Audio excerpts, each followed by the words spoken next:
The French President Francois Hollande has said it's his ultimate duty to ensure his country doesn't head down a path led by the National Front. If the National Front candidate prevails, it would immediately start a process of exit from the Eurozone and even from the European Union. My ultimate duty is to do everything possible so that France cannot be convinced by such a project nor bear such a heavy responsibility. Well, let's get more details on this now. Joining us live from Paris with more is RT Charlotte Dubensky. Charlotte, good to see you. So Hollande's days are numbered, but it seems he's determined to control who'll be stepping into his shoes. What else did he say? Can you tell us? Yeah. Well, absolutely. He didn't name Marine Le Pen directly, but as you heard there, Francois Hollande talked about a National Front candidacy and somebody coming into the presidency here in France who would then take France out of the European Union. And Marine Le Pen is the only front runner in this candidacy that has said that she would want France to hold a referendum if she becomes president on its future in the European Union, and she wants to also take the country out of the euro. Now, Francois Hollande is not the only socialist who said he is determined to stop Marine Le Pen from becoming France's next president. It's my responsibility to do everything I can to show the French people that the National Front's proposals are based on lies and will only lead to a dead end.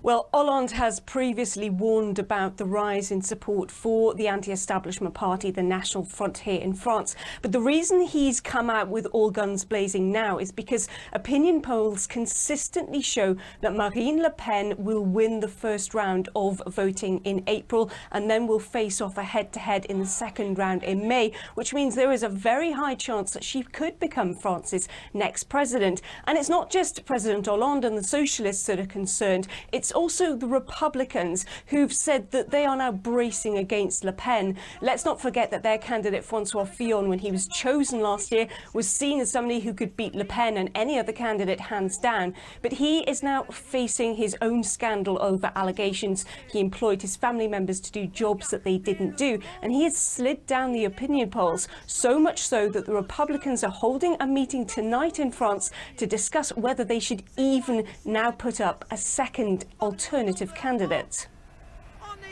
If we maintain our position support for Francois Fillon, we will send every day a little more to Marine Le Pen. It seems that everybody is gearing up for the fight against Marine Le Pen. They are sharpening their knives to ensure anything but Marine Le Pen becomes the next president of France. OK, Charlotte, thank you for those details. That's RT Charlotte Dubensky there speaking to us live from Paris. So France's Republican presidential candidate, Francois Fillon, who not so long ago was the front-runner in the race for the Élysée Palace, is now fighting for his political life. On Sunday, he held a rally vowing he wouldn't give up, despite a huge scandal erupting over alleged fake jobs for his family.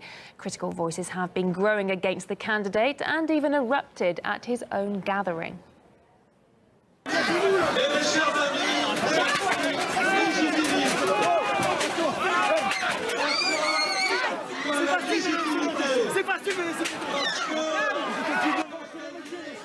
Despite calls for him to pull out, Fillon has so far refused to leave, insisting he's done nothing wrong. I've no reason to do it, and above all, I think the withdrawal of my candidacy would lead to a political deadlock for my family. Well, the victory of Francois Fillon in the primaries back in November last year surprised many and was even compared to the shocks of Brexit and Trump's victory. Fillon pledged to hack away at France's rigid labour laws and stood for traditional Christian values, speaking out against same-sex marriage introduced by the incumbent Francois Hollande.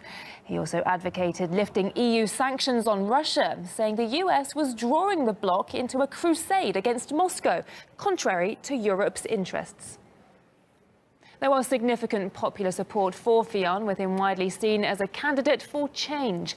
But the first media reports at the end of January about the fake job scandal hit his ratings hard.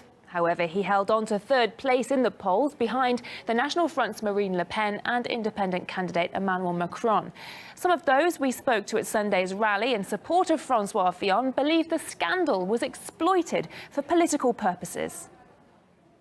It's clearly a political assassination. It's typically what the French left side does at every election. We have an affair, we had it 5 years ago, we have it 10 years ago, we have regularly this kind of way of doing from the left side, and it's typically organized against him. When I watched the TV and listened to the radio, I was furious, because this man is an honest man. In January there was a campaign organised against Fillon. He was encouraged by the media.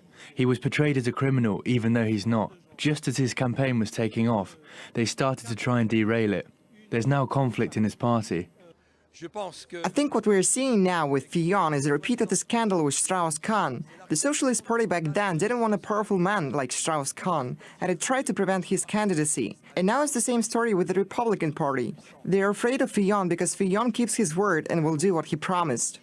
The French President Francois Hollande has said it's his ultimate duty to ensure his country doesn't head down a path led by the National Front.